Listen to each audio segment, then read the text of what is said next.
Modi शहाच्या NDA सरकारला आज संसदेत मोठा झटका बसलाय। महिला आरक्षण विधेयकावरून मोदी सरकारचं गणित पूर्णपणे बिघडलं। आज लोकसभेत हे विधेयक नामंजूर झालं। खूप जोर लावूनही मोदी शहा हे विधेयक लोकसभेत मंजूर करून घेऊ शकले नाहीत। महिला आरक्षणाचं घटना दुरुस्ती विधेयक हे लोकसभेत अल्पमतांमुळे नामंजूर झालं। आज संसदेत महिला आरक्षण आणि डिलिमिटेशन मतदारसंघ पुनर्रचना विधेयकावर मतदान पार पडलं।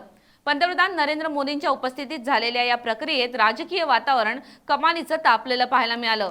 विधेयक मंजूर करण्यासाठी 360 मतांच्या बहुमताची आवश्यकता असताना लोकसभेत सध्या 540 खासदार उपस्थित आहेत। मात्र आजच्या प्रक्रियेत एकूण 528 खासदारांनी मतदानाचा हक्क बजावला। एनडीएकडे 293 खासदारांचं संख्याबळ आहे, तर इंडिया आघाडीकडे 233 खासदारांचं बळ आहे। यहाँ पर कुछ सदस्यों ने दूसरी भ्रांति फैलाई कि मुस्लिम महिलाओं को भी आरक्षण मिले। अरे आता हूं भाई, आता हूं। पहले अखिलेश बैठे हैं तो पहले उनकी बात करूं ना। पहली बेंच पर बैठे देखो मान्यवर, मैं यहां सरकार की, संविधान की और भारतीय जनता पार्टी की नीतियों की पॉलिसी के बारे में स्पष्ट करना चाहता हूं। भारतीय संविधान धर्म के आधार पर आरक्षण को स्वीकार नहीं करता है। पर अटैक था और संविधान पर आक्रमण था और इसको हमने हरा दिया है, तो अच्छी बात है।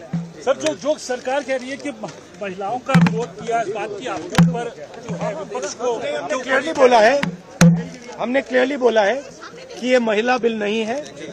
ये हिंदुस्तान का राजनीतिक जो स्ट्रक्चर है, इलेक्टोरल स्ट्रक्चर है, उसको बदलने की कोशिश है।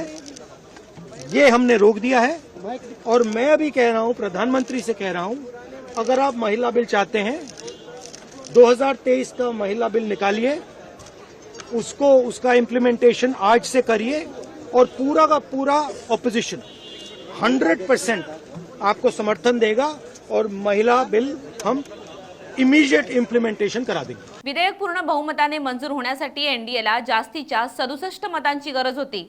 लोकसभेत 298 मतं ही विधेयकाच्या बाजूने पडली असली तरी अंतिम मंजुरीसाठी आवश्यक असलेल्या 360च्या आकड्यापर्यंत पोहोचण्याचं मोठं आव्हान मोदी सरकारला पेलवता आलं नाही। विधेयकाच्या विरोधात 230 मतं पडली। विरोधकांनी विधेयकाला केलेल्या मोठ्या विरोधामुळे अखेर हे विधेयक लोकसभेत मंजूर झालं नाही। की बात नहीं थी, ये देश के लोकतंत्र की बात थी, ये देश की अखंडता की बात थी।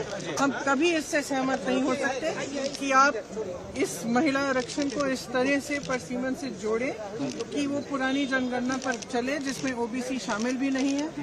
तो ये मुमकिन ही नहीं था कि ये बिल पारित हो और मेरे ख्याल से हमारे देश के लोकतंत्र के लिए, हमारे देश की अखंडता के लिए ये एक बहुत बड़ी जीत है। मैम, कांग्रेस की क्या रणनीति होगी? मैम, ये क्या करेंगे? महिला सरकार बार-बार ये कह रही है कि महिला विरोधी चेहरा कांग्रेस का।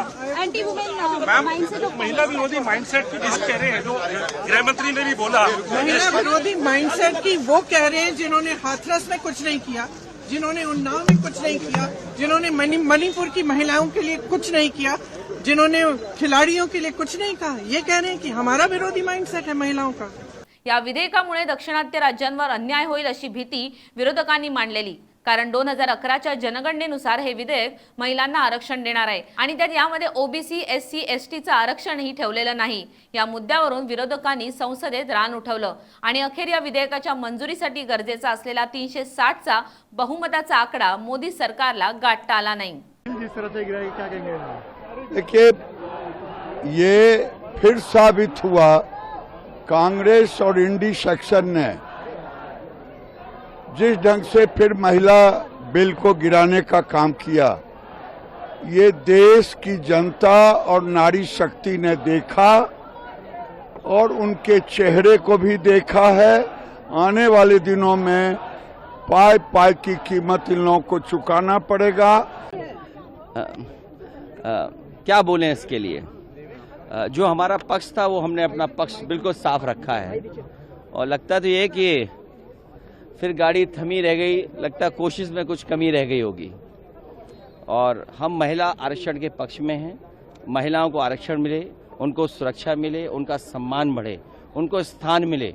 और लोकतंत्र में जो उनको स्थान मिलना चाहिए उसके पक्ष में है।